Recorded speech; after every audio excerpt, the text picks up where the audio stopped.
menyebut harga pangan stabil. Hal itu berdasarkan hasil pantauannya melalui aplikasi. Menteri Kelautan dan Perikanan Republik Indonesia Sakti Wahyu Trenggono mengunjungi TPI Tawang Rawasari Kendal. Ia mendengarkan keluhan masyarakat nelayan. Masjid Al-Kamil yang dirancang oleh Gubernur Jawa Barat Ridwan Kamil menjadi ikon wisata baru di Kabupaten Sumedang.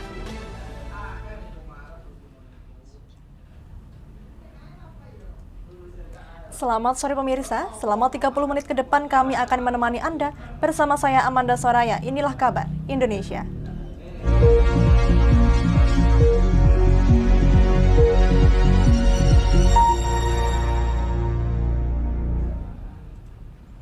Berita pertama datang dari Bandung, Jawa Barat.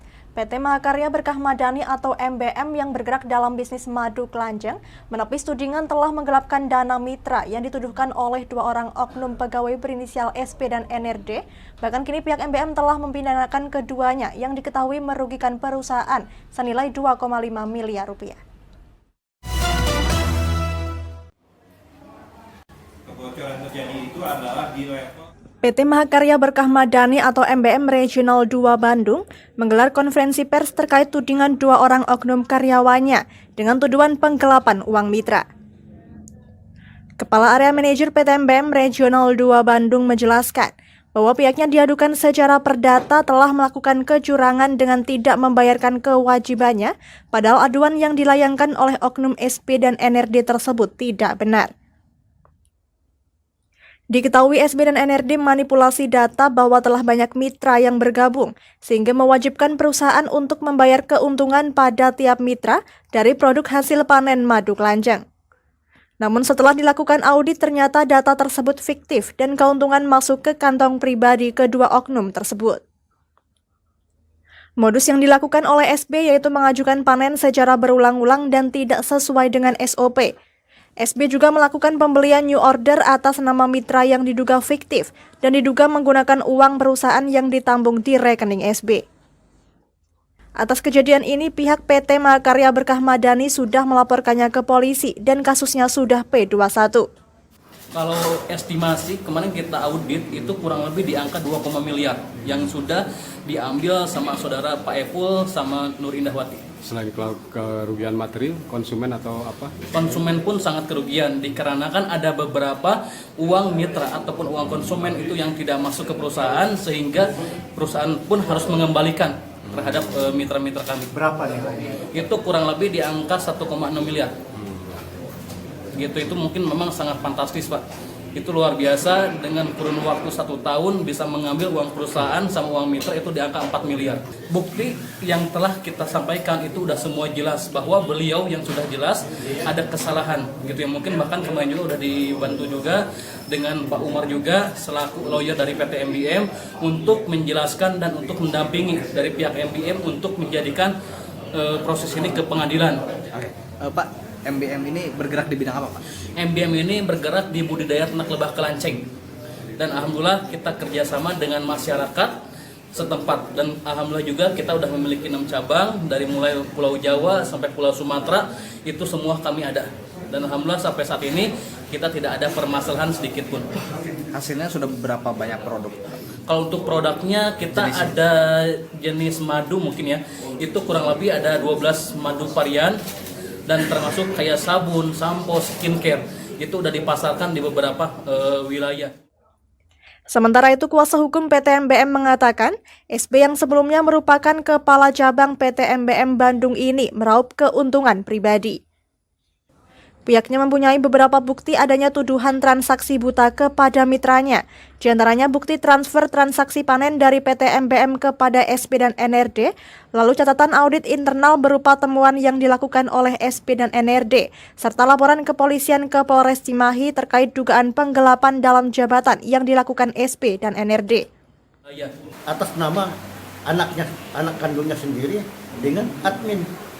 Jadi setelah kita perusahaan itu membayar keuntungan 400.000 melalui pada rekening kepala cabang dengan admin tadi. tapi uang itu tidak disampaikan kepada yang berhak gitu loh Pak.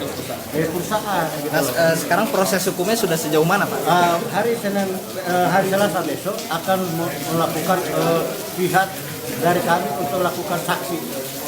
Kebetulan saudara Bambang Alis sebagai saksi untuk apa sih tugas daripada kepala cabang yang di seluruh daerah gitu loh Pak. Apa-apa tugasnya daripada kepala cabang itu yang kami korek besok di pengadilan Pak. Untuk menghindari ada dugaan menghindari untuk pasal 55 di perdata itu serta maka melakukanlah gugatan perdata sehingga tidak dijadikan tersangka di dalam anaknya sendiri kepala cabang gitu Pak. Dan KUHAP sudah menemukan apabila bersamaan perdata dengan pidana dengan sendiri pidana di stop dulu baru perdataan itu yang dilakukan. Kalau tidak dilakukan berarti kan dia masih sama-sama anaknya. Pasal 55, 56 ada dugaan seperti itu. Kini pihak PT MBM akan meneruskan kasus ini hingga ke pengadilan karena tindakan SP dan NRD telah merugikan perusahaan secara materi dan nama baik. Dari Bandung, Bobi Roska, Lingkar TV, melaporkan. Ya, kita beralih ke Kendal, Jawa Tengah. Menteri Kelautan dan Perikanan Republik Indonesia Sakti Wahyu Trenggono didampingi Kapolda Jawa Tengah Irjen Pol Ahmad Lutfi dan Bupati Kendal Diko M. Ganinduto melihat kondisi nelayan di TPI Tawang Rawasari, sekaligus melihat stasiun pengisian bahan bakar nelayan terkait kenaikan harga BBM khususnya jenis solar.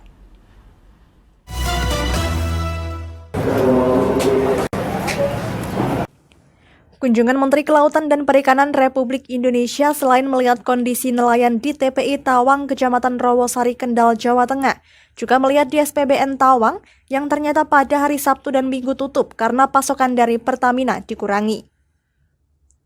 Menteri Kelautan juga berdialog dengan ratusan nelayan di Kendal terkait dengan kenaikan harga BBM terutama jenis solar yang banyak digunakan para nelayan. Selain berdialog dan melihat langsung lelang ikan di tempat pelelangan ikan TPI Tawang, Menteri juga mengimbau para nelayan karena saat ini masuk era digital. Untuk pembayaran lelang ikan secara perlahan akan diberlakukan cashless atau pembayaran tanpa uang tunai, melainkan menggunakan uang digital. Salah satu nelayan di Tawang, Harsono, merasakan dampak dari kenaikan BBM. Ia mengatakan dalam satu hari kapal butuh bahan bakar solar 200 liter, namun sekarang dijatah hanya 100 liter, sehingga nelayan merasakan kesulitan. Cari apa? Corongan ini tuku solar ki di engel-engel po, neng kanan iki po dituku ki kayak aturan tuku solar. Kalau sekali berangkat Sekarang dijatah kapal besar kok dijatah 100 liter ya kurang apa? padahal kalau ukurannya standar berapa? Sak dream. Oh, 1 dream. 200 liter. 200 liter. Satu hari. Pak. Kesulitan. Kesulitan. Sering tutup atau bagaimana? Sering habis atau gimana, Pak? Sering habis. Sering habis. Corongan harga muda ki solar corongan digampangke ngono ae. Seneng koyo nelayan seneng pokoknya. Oh, yang penting enggak apa-apa, yang penting gampang. Yang penting mudah ya. Yo, sekarang sulit, nelayan sulit. Nelayan sulit ya. Terang bulan sulit. Kalau hasil tangkapan sendiri ada kenaikan? Yo, cara ki tongkol kenaikan ada. Monai 20, 25, 24. So standar sekarang. Menteri Kelautan dan Perikanan RI Sakti Wahyu Trenggono mengatakan, kunjungannya ke TPI Tawang guna mendengarkan keluhan nelayan terkait harga BBM dan akan segera melakukan pengerukan pendangkalan di Kali Kuto serta sarana-prasarana alat tangkap ikan. Selain kelangkaan, juga soal pendangkalan, lalu kemudian ada sarana-prasarana untuk perbaikan kapal, perbaikan kapal. Terus, tadi ada juga beberapa wilayah seperti Tambak Rejo yang belum bisa navigasi, dan kita akan usahakan semua. Jadi secara umum kita sudah sangat mengetahui apa yang terjadi di sini, persoalan yang di sini. Maka bersama dengan Pak Kapolda tentunya soal kelangkaan BBM kita akan atasi secara bersama, dan juga dengan Pak Dirjen ya, kita sudah berkoordinasi dengan BP Migas dan juga Pertamina. Saya kira itu silakan. Untuk pengamanannya ada? Pengamanan Pak Kapolda tadi sudah menyangguti kepada saya untuk menyiapkan jajarannya di setiap SPBN ya untuk dijaga. Kapolda Jateng Irjen Pol Ahmad Lutfi berjanji akan mengamankan di semua SPBU maupun SPBN agar terpantau SPBU maupun SPBN mana yang mengalami kekurangan stok. Pak Menteri, kita sudah perintahkan di seluruh jajaran, baik itu di tingkat kilang, depo, kemudian pom bensin, anggota kita sudah tersebar lebar. Gunanya adalah kita duduki itu dengan cara cek, recheck, final check.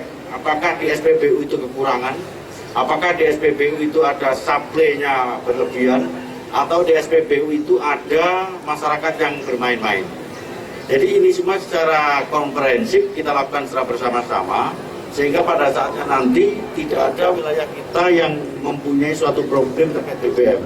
Saya yakin di wilayah kita, karena ini bukan SPBU ya, SPBN, itu belum terjangkau oleh Polres. Jadi kalau ada masalah, pasti Polres akan bikin laporan. Dan kita punya Satgas itu, jadi nggak usah khawatir. Di Satgas itu upaya preemptif kita jaga. Penegakan hukum Polda Jawa Tengah hampir 38 tangki kita amankan. Jadi ada 37.000 ton sudah kita amankan, 11 miliar. Jadi nggak ada masyarakat kita yang spekulan main-main. Oleh karena itu teman-teman nelayan atau yang lain nggak usah panik bayang, nggak usah khawatir, nggak usah takut. Saya kemarin habis MOU dengan Pertamina cukup untuk 5 bulan ke depan untuk wilayah Jawa Tengah. Oke, nggak usah khawatir. Kapolda juga akan memantau apakah ada oknum yang bermain untuk menimbun BBM, sehingga pihaknya akan menyebar petugas polisi di setiap SPBU dan SPBN. Dari Kendal, Muhammad Arya, Lingkar TV, melaporkan. Kami akan jeda sejenak pemirsa, tetap bersama kami di Kabar Indonesia.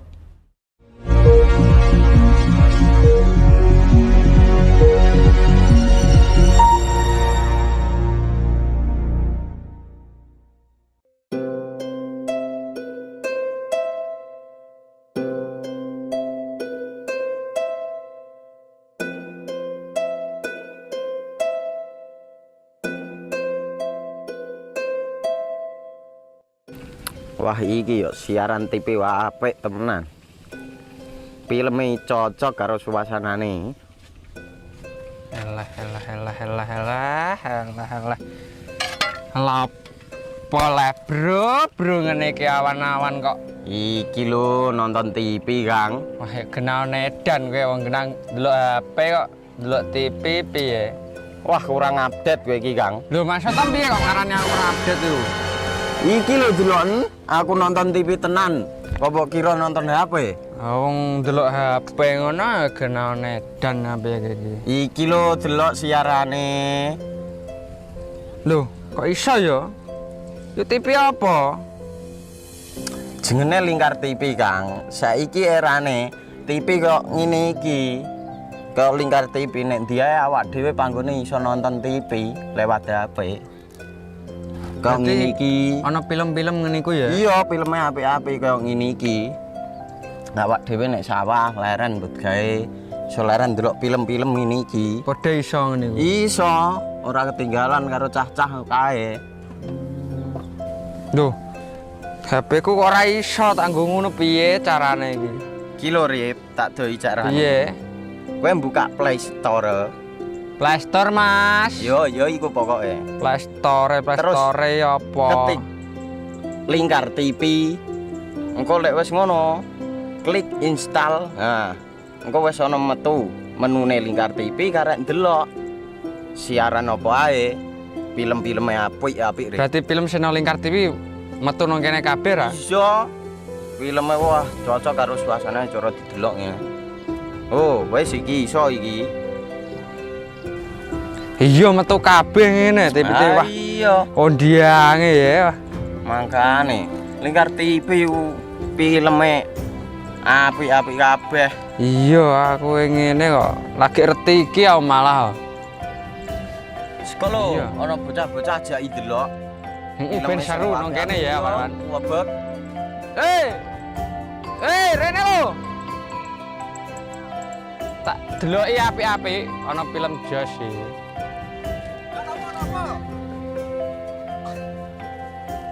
Rene go Rene.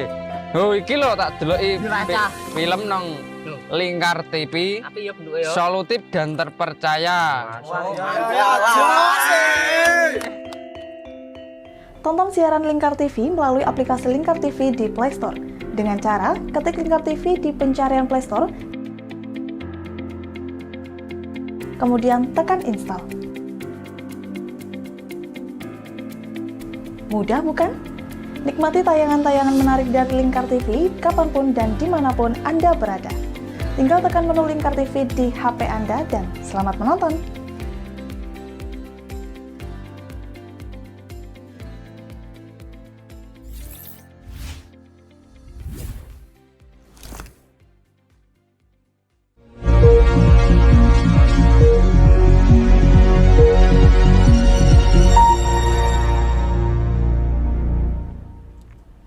Ya, masih di kabar Indonesia, gejolak harga pangan menghantui pasca kenaikan bahan bakar minyak bersubsidi. Gubernur Jawa Tengah Ganjar Pranowo memastikan harga pangan stabil. Pihaknya terus melakukan pemantauan harga pangan melalui aplikasi Sistem Informasi Harga Komoditi.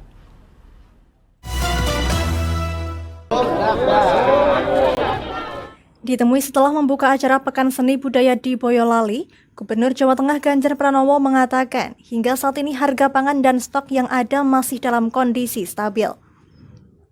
Untuk memantau kondisi pasar, pemerintah Provinsi Jawa Tengah melakukan pemantauan harga pangan melalui aplikasi Sistem Informasi Harga Komoditi. Aplikasi tersebut juga akan memuat data stok pangan di Jawa Tengah, sekaligus memantau harga pasar yang diupdate oleh masing-masing pemerintah kabupaten dan kota yang ada di Jawa Tengah. Jika dalam seminggu ada tren kenaikan harga, pihaknya bisa langsung melakukan operasi pasar. Ganjar memastikan stok pangan saat ini masih aman, namun Ganjar juga mengamini masih terjadi fluktuasi beberapa harga komoditas pangan akibat kenaikan harga BBM seperti cabai merah, bawang, dan daging ayam. Ada sekarang kita ngecek terus sehingga ada sistem informasi harga komoditi. Ini aplikasi kita yang kita siapkan dan semuanya kita minta kabupaten kota untuk melakukan update tiap hari. Sehingga kita tahu umpama kemarin beras naik 1.000, masa beras naik 1.000 gitu kan. Akhirnya kita cek, stok kita banyak, cepet gitu. Maka di aplikasi itu kalau dalam 1 minggu terjadi tren kenaikan kita bisa melakukan operasi. Tentu saja juga kita provinsi, kabupaten ini punya kewajiban nanti untuk mengatur dari dana transfer dari pusat ya, dana transfer umum. Itu kita siapkan membantu mereka. Stok pangan masih aman. Sampai hari ini masih aman, cuman memang masih terjadi fluktuasi di beberapa komoditas ya, seperti cabai, bawang merah ya, itu masih terjadi.